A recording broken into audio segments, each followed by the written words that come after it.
again with another video review. This time we're looking at the Star Wars 30th anniversary line Y-Wing fighter. You're looking at the box right now. As you can see, it is empty.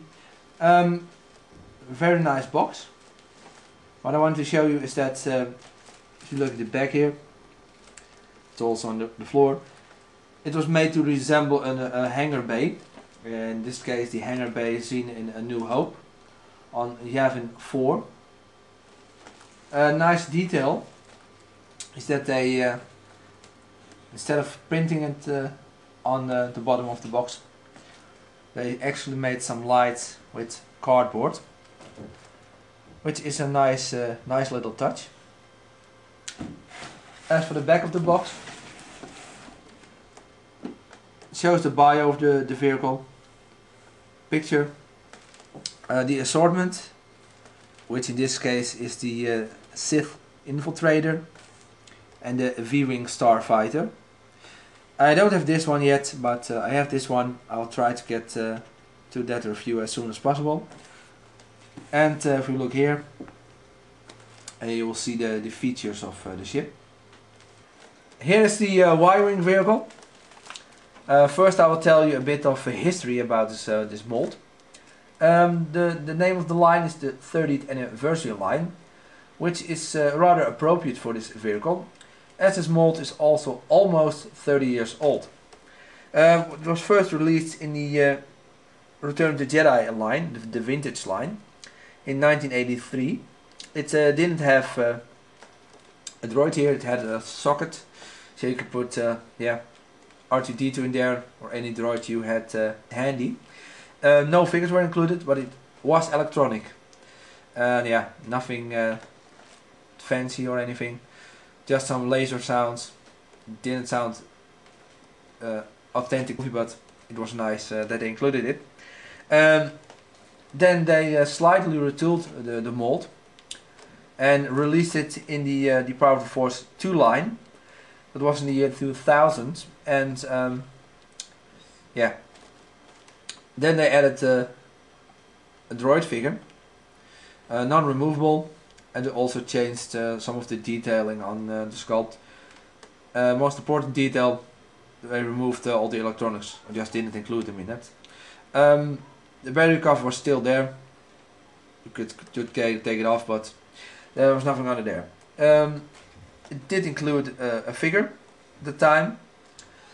Pretty boring figure, basically a rehash of several figures. Arms of this figure, legs of this figure, yeah, the usual Hasbro stuff. That version was a Target exclusive.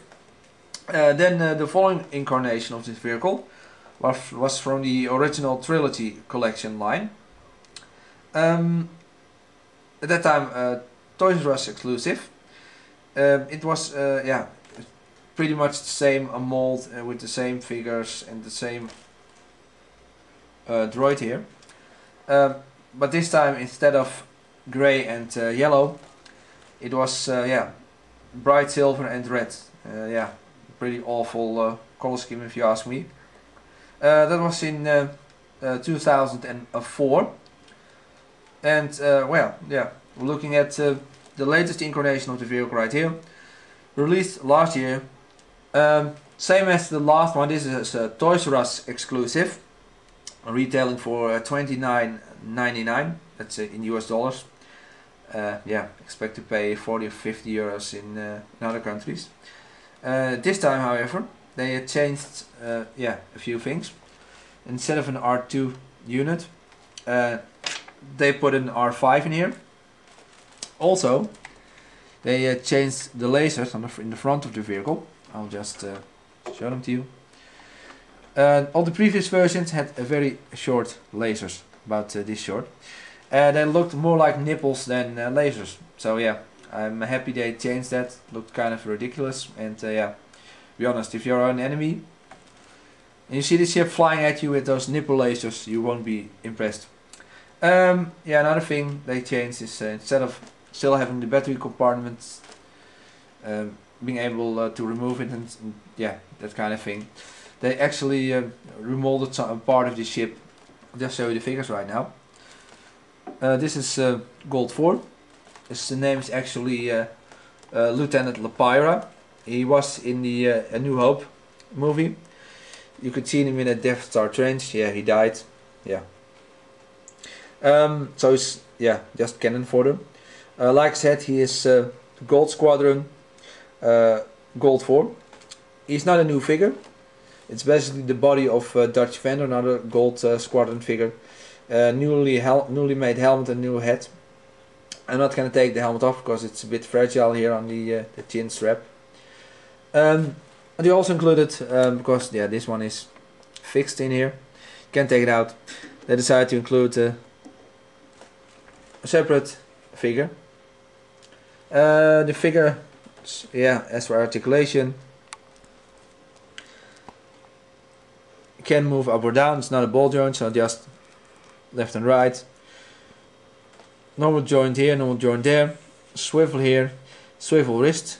No swivel wrist here. Waist can move on mine. Hips can move. Ball joint knees. This figure, head can turn. Legs can move. Feet can move. They also have wheels underneath, but it doesn't roll that well. This piece can move it. You can take it off, but what's the purpose? Figures are fairly nice. Now to get on with the actual vehicle, instead of all the chit chat about all the molds and stuff. It looks really nice. I'm very happy with this incarnation of the vehicle. I think it's the best so we got so far. A lot better than the other versions. The other one I have is from the Power of the Force 2 line. It was just white, very boring, hardly any weathering. And as you can see, this one has a lot of nice weathering on, especially on the cockpit, also on the other parts of the hull. As for features, this can turn, it doesn't click. This can turn, it can go up, of course. It has a bomb right here. You can see it here. It's a bit of a shitty clamp. It doesn't really stay in that well. You just press the button and the clamp opens and the bomb falls.